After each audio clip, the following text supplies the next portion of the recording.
First story. My stepdaughter returned from the hospital for her birthday, and my sons ate her cake before the party and replaced it with mayonnaise as a prank. My stepdaughter cried, and my delusional husband demanded I ground my sons. I refused and told my stepdaughter to learn how to laugh. Her friend bullied my kids, and they defended themselves, but the school suspended my kids as bullies. Last week was my stepdaughter Savannah's 14th birthday. I've been married to her dad, David, for 2 years now. We've had our ups and downs blending our families. I have 2 boys, Josh 16 and Noah 12, and Savannah lives with us half the time. She's always been a sensitive kid, especially since she's been through a lot medically. But honestly, I think there's a point where that can't be used to shield someone from real life anymore. Savannah had just come out of a 5-day hospital stay a few days before her birthday. She had some weird stomach issue that turned into dehydration and required monitoring. Nothing life-threatening, but David acted like we were on the verge of planning her funeral. I did what I could, took care of dinners, kept the house running, helped with laundry, but I'll be honest, it was exhausting keeping everything together while he was at the hospital 24/7 with her. My boys still had school, activities, and normal life to manage. I was stretched thin. Savannah coming home meant everyone could go back to normal, or so I thought. David wanted to keep her birthday low-key this year. Fair. He planned a simple family thing at home, just dinner, a cake, and no guests. I wasn't heavily involved in planning it, because he made it clear he wanted to take care of her. Fine. My boys overheard us talking about the cake situation and offered to make it themselves. Josh actually likes baking and has made cupcakes and things before. I thought it was sweet of them, and they seemed excited to do something for Savannah. Now here's where people will probably clutch their pearls. The boys made the cake, but instead of frosting it like normal people, they thought it'd be funny to swap the icing with mayonnaise. Classic prank. I know Reddit will act like this is equivalent to child abuse, but come on, they do dumb crap like this to each other all the time. Josh once replaced Noah's shampoo with mustard. Noah filled Josh's locker with packing peanuts on his birthday. That's how they roll. They've even done stuff to Savannah before: water cups over doors, fake bugs, silly string bombs. Usually she laughs it off or pretends to be annoyed. This is just how they bond. But the cake thing apparently crossed some sacred line. We all gathered for dinner. Food went fine. Then came the cake. Savannah took one bite and immediately started gagging. She realized what it was and ran off crying. David lost his mind. I'll admit I was surprised by how mad he got, like shouting at full volume at the boys in front of everyone. He told Josh and Noah they were cruel, that they ruined Savannah's birthday, and that they humiliated her. He called them vicious and thoughtless, and told them they were grounded until further notice. I stepped in and said I didn't think it was that deep. Yes, it was a bad joke. Yes, it backfired. But they weren't being malicious. They were trying to include her in their normal back and forth. I tried explaining that to David, but he was seeing red. He accused me of enabling them and letting them get away with everything. That's just not true. My boys are good kids. They're loud, sure. They're not delicate. They joke a lot and don't tiptoe around emotions. But they weren't trying to ruin her day. In their world, that prank meant they cared enough to include her. You don't prank people you don't like. They even apologized after they saw her reaction. David didn't care. He demanded I ground them: no phones, no going out, no internet, nothing. I flat out said no. I told him I wasn't going to punish them harshly for what was clearly an attempt to be funny that went sideways. They've pulled worse pranks on each other, and nobody cried abuse then. He stormed off, saying I was choosing sides and undermining him. I told him he was being dramatic, and that calling it ruining her birthday was a major stretch. Since then, he's barely said 2 words to me. Savannah won't talk to me either. She just gives me this sad, wounded look every time we're in the same room. She's been holed up in her room, acting like someone ran over her dog. Meanwhile, my boys are back to normal. They said Savannah is being a princess and overreacting. I didn't say it out loud, but I kind of agree. Look, I get that coming home from the hospital probably had her emotions running high. But that doesn't give her a free pass to act like every little joke is a personal attack. She's not made of glass. I didn't coddle my sons when they were 14. If anything, that's the age where I started treating them more like young adults. David and I have always clashed a bit on parenting. He's softer than I am. He wants to validate every emotion and process every feeling. I believe in letting kids toughen up. Life isn't going to baby you.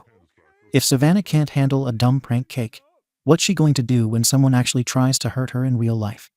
She left the safety bubble of the hospital and came back into the real world. Not everything's going to be soft and sweet here.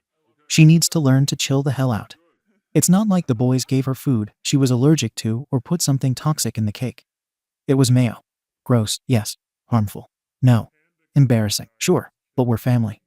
I honestly expected her to laugh once the shock wore off. Instead, she spiraled into tears like she was traumatized. David keeps throwing around words like basic decency and boundaries. He says I disrespected Savannah by not siding with her. I told him he's blowing this way out of proportion. One ruined cake doesn't equal emotional abuse.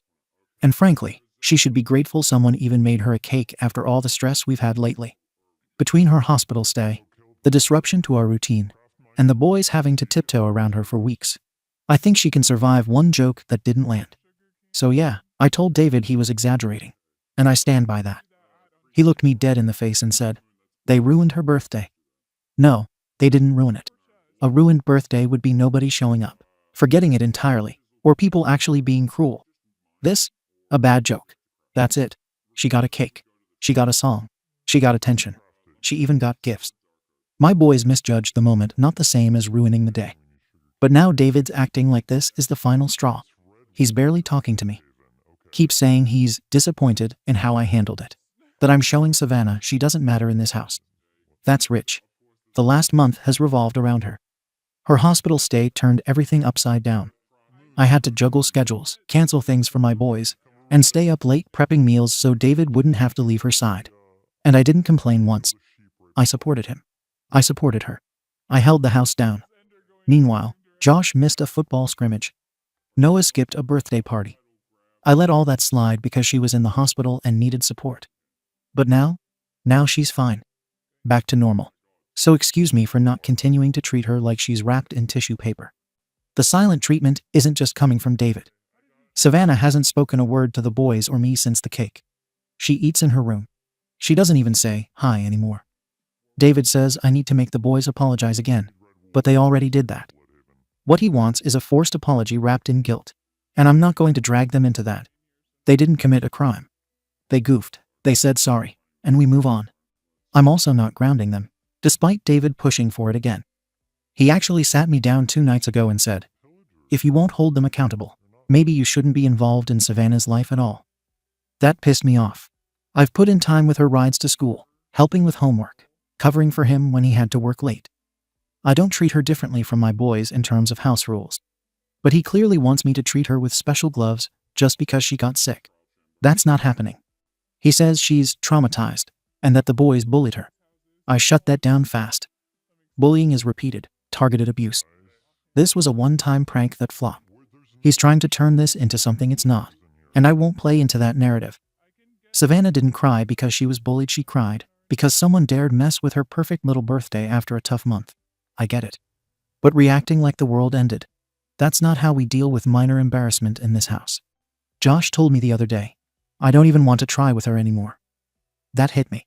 My kids have been trying to connect with her for 2 years. They've included her in everything. And now, over one misstep, David's telling them they're cruel and mean-spirited. Savannah's acting like she was targeted, when really they were trying to treat her the same way they treat each other. That should have been a good thing. It meant they finally saw her as part of the family. But because she didn't like the flavor of the joke, suddenly they're monsters? This whole thing is making me rethink how we blend this family moving forward. David wants everything to revolve around Savannah's emotions. If my boys have to keep being the arseholes every time she doesn't laugh at a joke, what's the point? He actually said I need to take them to therapy for empathy training. Therapy? For a cake prank? That's insane. My kids aren't broken. They don't need fixing. They need to be allowed to be teenagers who occasionally screw up, but don't get crucified for it.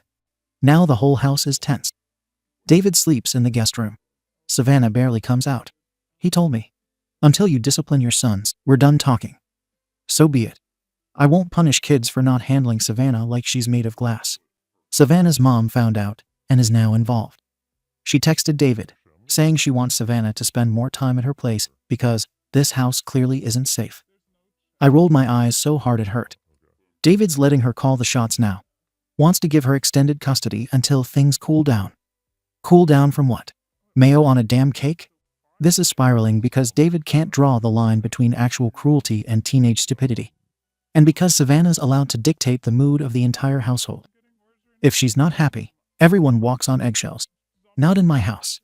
I'm not changing my stance. I won't apologize for defending my sons when they didn't do anything malicious.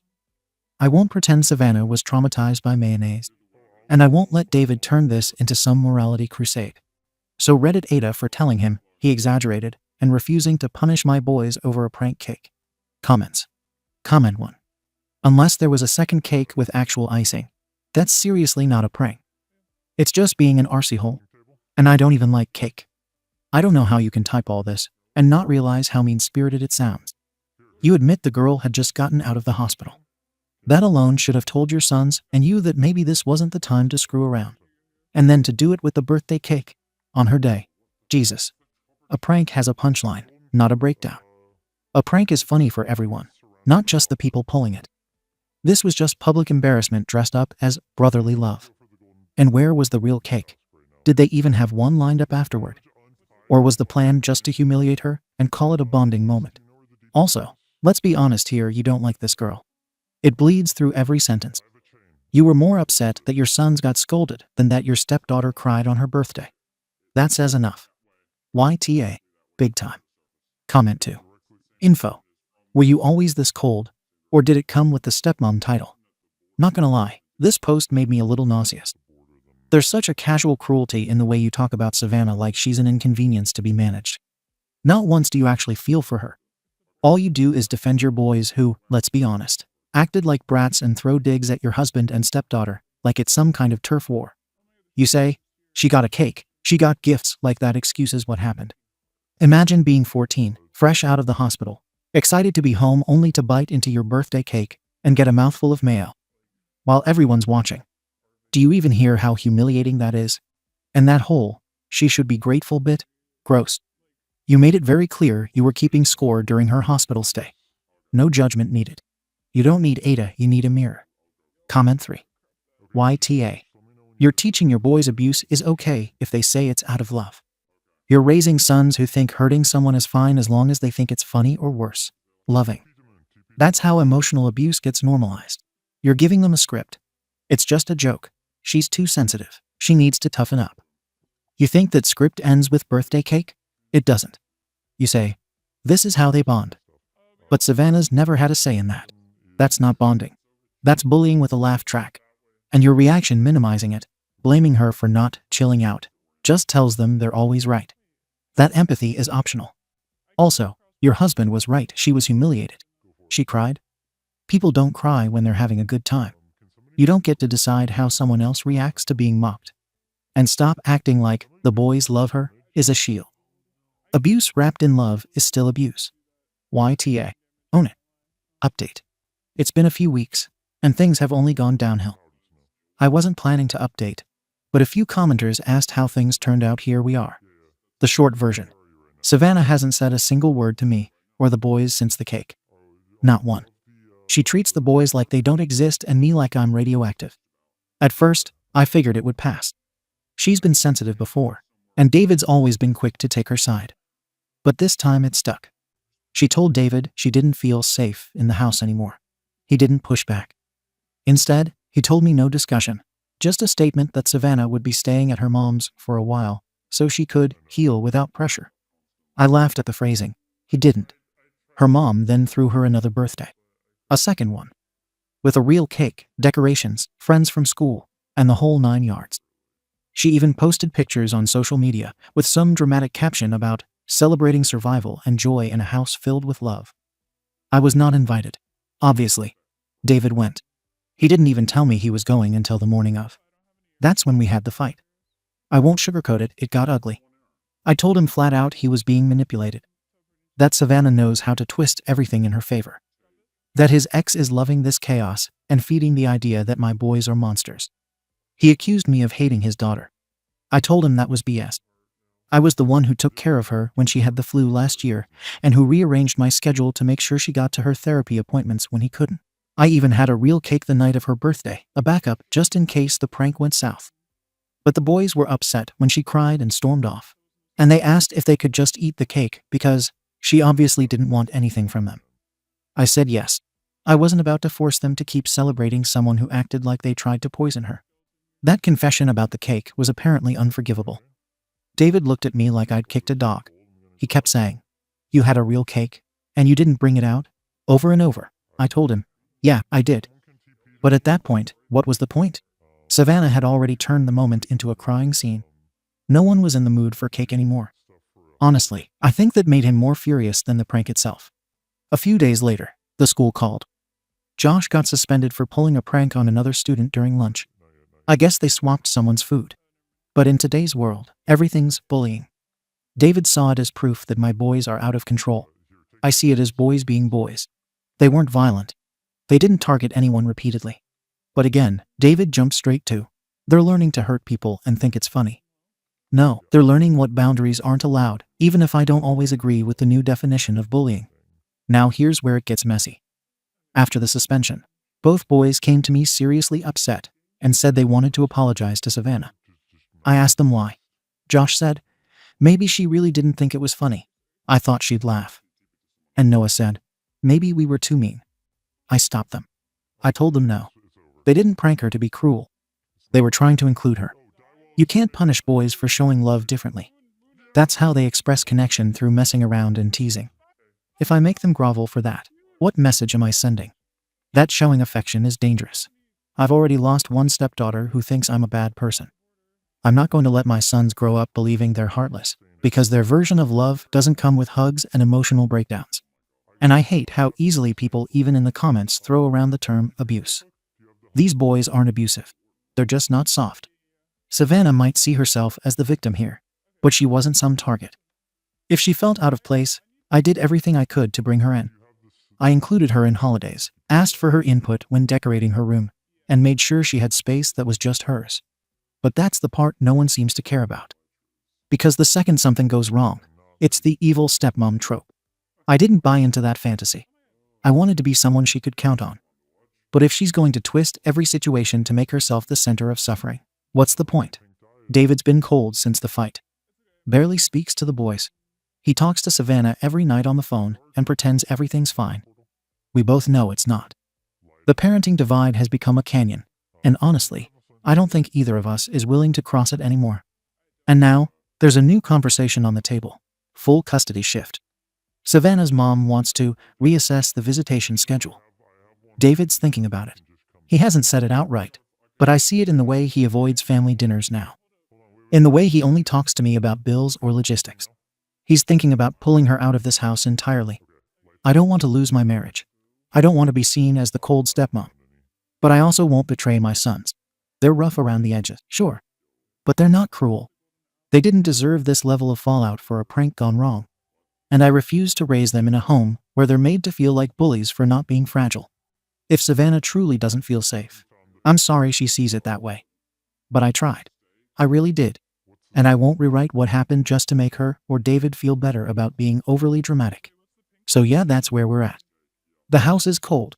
The marriage is fractured. Savannah's gone. And the boys, they're confused, hurt, and still grounded at school. But at least they know I have their back. That's more than I can say for David right now. Comments. Comment 1. There's a line between defending your kids and turning a blind eye, and you blew right past it. You keep repeating, "They didn't mean harm," like that erases the actual harm done. The intent might have been play, but the outcome was humiliation. And you chose not to bring out the real cake. That wasn't an accident. That was a message. You didn't like the joke? No cake for you. And now the boys are getting suspended for pulling similar crap at school. And your takeaway is still, they're showing love. Love without empathy turns into cruelty. You say Savannah twisted everything to make herself a victim. No, you did that. You made her pain about your boys' feelings. You made her boundaries a threat. You made her recovery an inconvenience. YTA. And you don't even know it. And now you're surprised your marriage is circling the drain. This didn't happen to you. You caused it. Comment 2. I don't think you wanted to hurt Savannah. But your obsession with not being the evil stepmom is exactly what's turning you into one. Because instead of actually parenting, you're performing. You're putting on a show of loyalty to your boys at all costs, as if any acknowledgement of wrongdoing will make Reddit or your husband slap a label on you. And while you're so busy fighting the label, you're ignoring the actual issue. A kid feels unsafe in your house. Whether you agree with that or not, it should matter to you. Also, the way you keep throwing around phrases like too sensitive, overdramatic, and emotional breakdown girl, therapy exists for a reason. You're not describing a spoiled kid. You're describing a 14-year-old dealing with trauma who needed one calm adult and didn't get her. Your boys may not be evil, but they've learned from you that apology equals sign weakness. That's dysfunction dressed up as loyalty. Comment 3. I don't care how you spin it. That's cold. That's the kind of thing you read in a memoir 20 years later, when the kid's talking to her therapist about why she doesn't visit anymore. You keep saying, I tried everything. No, you tried everything your way. You didn't meet Savannah halfway. You didn't consider her needs. You decided her crying ruined the moment, so you punished her by withholding the cake and then acted like it was her fault. And the boys? Yeah, sure, kids mess up. But they got suspended for doing the exact same crap at school. And you're still like, they meant well. You're not raising pranksters. You're raising kids who think if they laugh, everyone else is supposed to laugh too. That's not love, that's emotional coercion. At this point, David letting Savannah stay at her mom's was the only sane move. You made your choice. Now you're watching the consequences roll in and pretending you're the victim. Spoiler alert, you're not. Update. I didn't think I'd be back here writing another update, but everything collapsed. I'm honestly at a point where it feels like no matter what I do, someone hates me for it. First, my parents got involved. That alone should tell you how bad things are. I didn't even ask for their opinion. My mom noticed something was off and kept pushing until I told her what was happening. I expected support. I really did. Instead, I got a lecture. My mom told me I'm too rigid and that I'm treating this like a competition instead of a family crisis. My dad said that I'm so busy defending my boys that I've stopped parenting them. That stung. I told them they don't live in my house, and they don't see how manipulative David's ex is, or how Savannah has been weaponizing tears to control the narrative. My mom said Savannah isn't weaponizing anything, she's a scared kid who checked out emotionally. They sided with David. Both of them. Around the same time, despite me telling Josh and Noah not to reach out, they did it anyway. They went to Savannah's school after classes let out. They said they just wanted to say sorry, face to face, and clear the air. I found out because David called me, furious. According to him, Savannah didn't even let them finish. She told them to leave her alone, said they'd already done enough, and walked away crying. A teacher saw it and got involved. Suddenly, it was framed as harassment. I was livid. Not at my boys, at the situation. They tried to fix things, and somehow that made it worse. David said this just proved they don't respect boundaries. I said Savannah doesn't give anyone room to make things right. We went in circles until he finally said he couldn't do this anymore, and that we needed to separate for now. So yes, we are separated. He's staying with a friend. Savannah is still at her mom's full-time. Then came school incident number 2. Savannah's friends confronted Josh at school. Not quietly. In the hallway loud enough that other kids stopped and stared. They accused my boys of bullying Savannah and called them creeps and psycho boys. Josh snapped back. A staff member intervened. Administration called me in the next morning. This time, the tone was different. Not disciplinary, procedural. They told me that with the suspension history, the birthday incident being widely known, and now peer conflict, the school environment wasn't productive for my boys anymore. They suggested transferring them. Strongly. I could have fought it. I didn't. I agreed. People will say that proves something about me. I see it as protecting my kids. That school had already made up its mind about who they were. Staying would have meant constant scrutiny, zero grace, and more labels. I won't let my sons be defined by one family mess. When I told Josh and Noah, Josh just stared at me and said, "So we're the problem." Noah asked if this was because of Savannah. I said no. They didn't believe me. After that, they shut down. Completely. They stopped talking to me unless necessary. The irony isn't lost on me. The same people calling them bullies now would probably call this emotional withdrawal. A few days later, I asked Savannah if she'd meet me, just us to reset things. I told her I didn't want us to be enemies. She agreed, but only if we met in public. We went to a cafe near her mom's place. The entire time, she looked guarded. Polite, but distant. I told her I never wanted her to feel unsafe in my home. That I cared about her health. That I hoped one day she'd see my boys weren't out to hurt her. She nodded, said very little. The next day, she posted about it. Not names, but enough detail that anyone involved knew. She said she felt pressured to forgive people who never actually apologized, and that some adults confuse control with care. Comments flooded in supporting her. David called me afterward and asked why I couldn't just leave her alone. That was the moment I realized I might lose everything: my marriage, my relationship with Savannah, and now even my son's trust. And yet, I still don't believe my boys are bad kids. Yes, they're harsh. Yes, they push boundaries. Yes, they react badly when they feel attacked, especially when Savannah's friends came at them. But they're not bad people. They're loyal to a fault. They show affection through teasing and jokes. That's how they've always been. They don't scheme. They don't isolate people on purpose. What I am starting to see, and it makes me uncomfortable, is that they might be manipulating me without realizing it, or maybe they do realize it. I don't know anymore. All I know is that the dynamic in this house isn't working. So I made the decision to enroll my boys in boarding school next semester. Not as punishment, but as a reset. People will say I'm abandoning them. I don't see it that way. I see two boys who need a controlled environment where their behavior won't constantly collide with someone else's trauma, where they can learn limits without this emotional minefield attached to everything. David doesn't know yet. Savannah's health is doing fine, by the way. She's stable. Back to school. Her mom makes sure everyone knows she's thriving now that she's out of my house. That hurts more than I admit. I hope one day she opens up enough to see my boys for who they are: flawed, rough, but loving. I still believe David's ex is pouring gasoline on this fire. She benefits from the separation from Savannah staying away, from painting me as the unhinged psychopath. I don't think she cares about the long-term damage, only winning. Right now, everyone seems to hate me. David thinks I'm cold. Savannah thinks I'm unsafe. My boys think I betrayed them. My parents think I'm stubborn. I don't want to lose my husband. I don't want to lose my stepdaughter. I don't want to lose my sons. And yet, every move I make seems to push someone further away. I'm exhausted.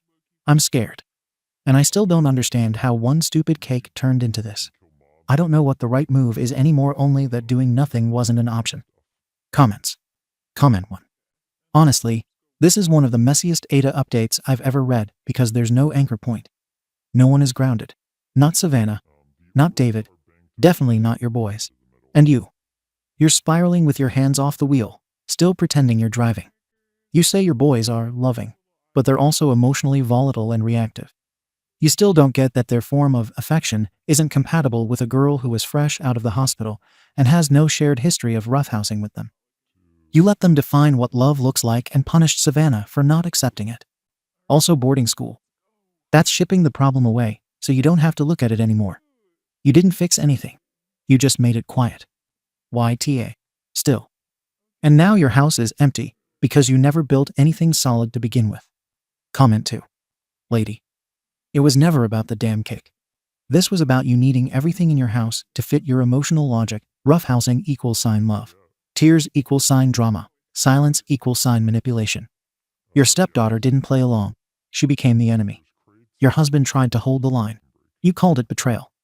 And now you've shipped your boys off, hoping that fixes the optics. But the rot wasn't just in the prank. It was in every decision afterward. You withheld a real cake out of spite. You dismissed apology attempts until it was too late. You blamed Savannah's friends for meddling when they were doing what you wouldn't, defending her. Now you're alone, still calling your sons loving, while they're icing you out. Take a hard look at that.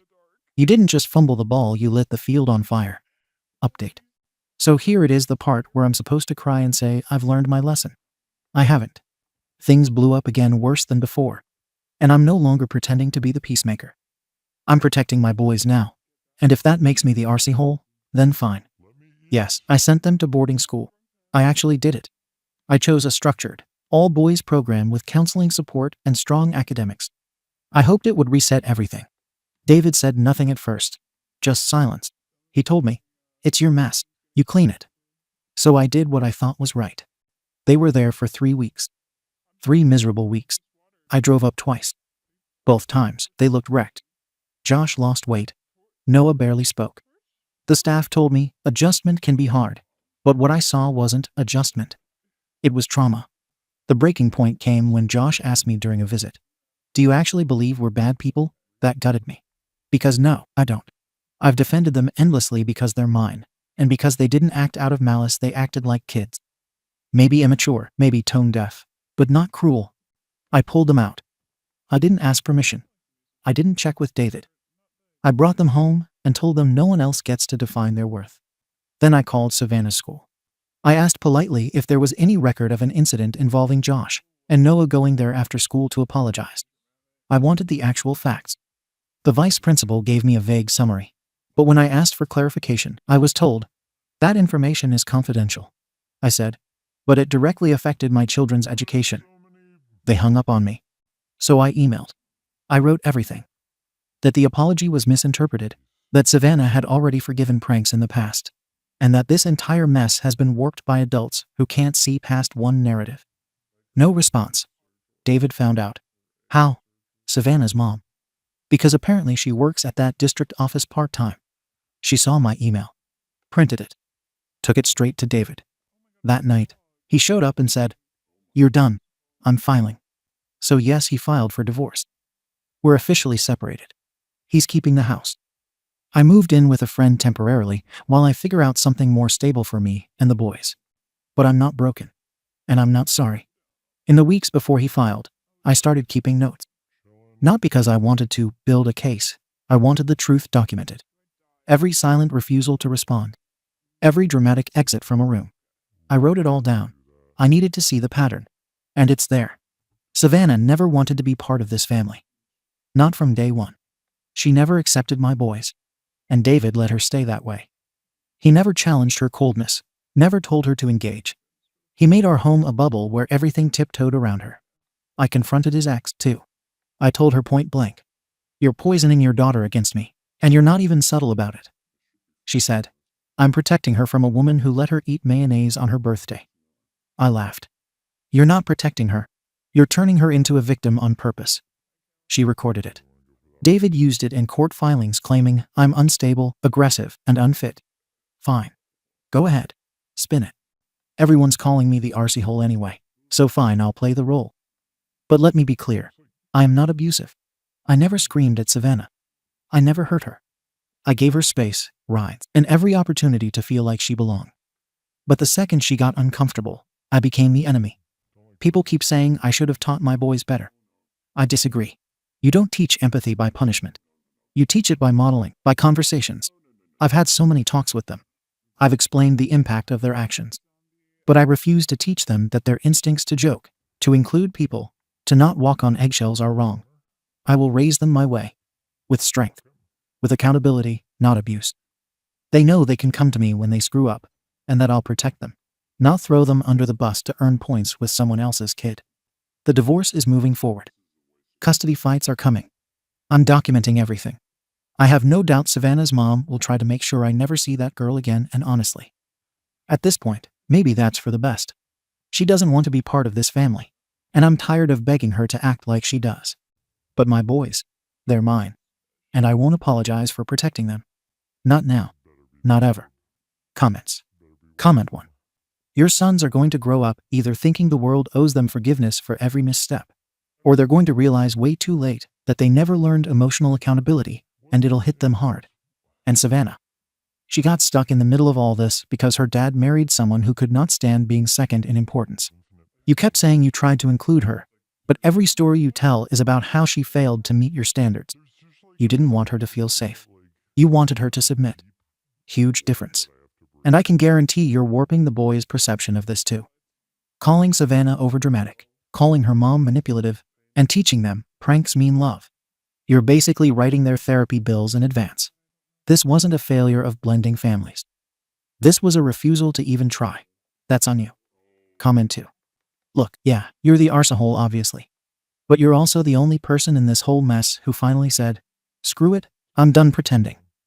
Everyone else was playing at civility while waging a cold war.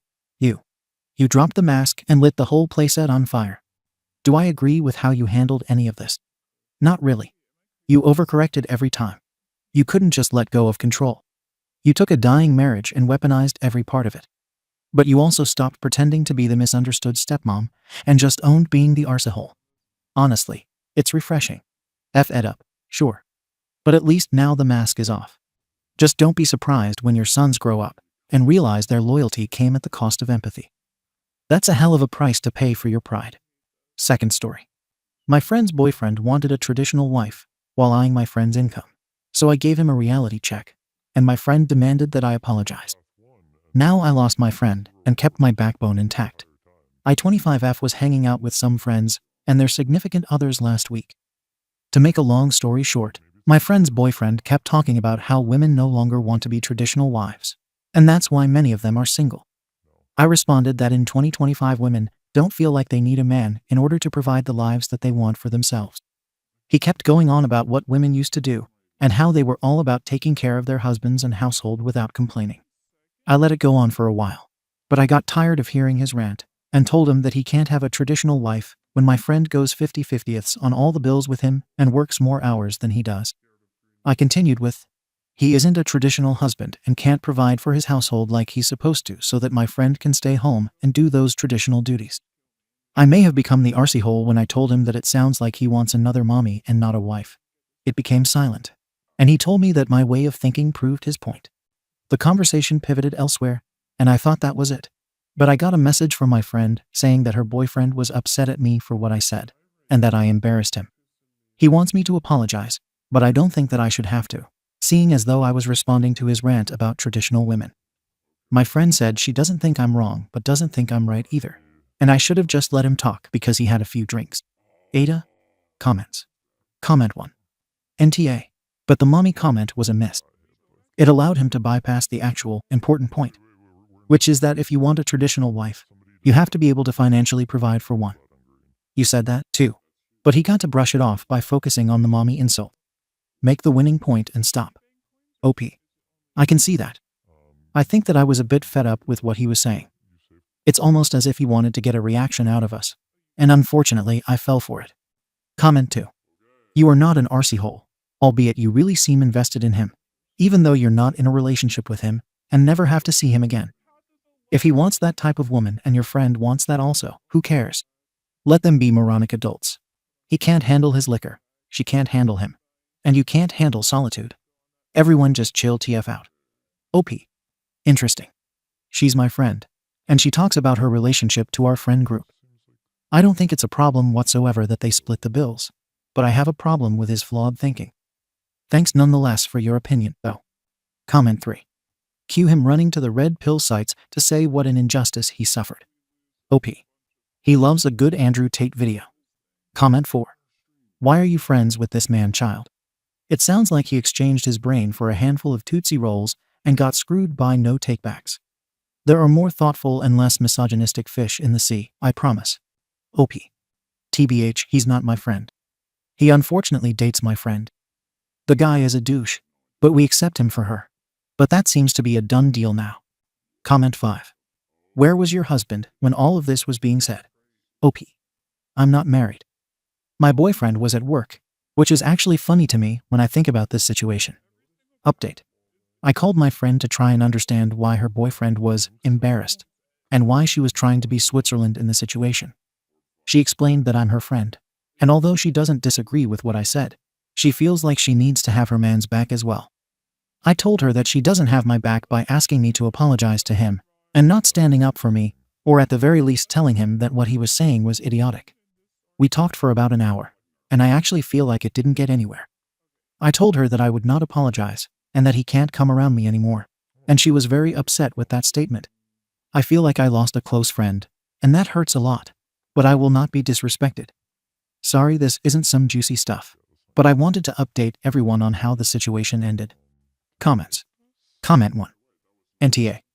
I can't believe a man would sit there and talk SHT about the woman he's with by trashing her contributions to their relationship. And she's up there defending him and attacking you for hurting his poor baby fees. Unbelievable. You are 100% right. I hope his so finds some self-esteem and leaves to find a man who respects her and appreciates her contributions to the relationship. Comment 2. You nailed it with him needing a mummy. And it was confirmed when Mummy called and told you to apologize to him because you hurt his wee feelings. That fella needs to grow up and confront himself if he needs to. Also, if he is demanding a trad partner, then he absolutely has to play his part too. Otherwise, he is absolutely looking for another mummy. All these idiots acting like they're the prize while still teething. Ridiculous. God help your friend. Thank you for watching the video.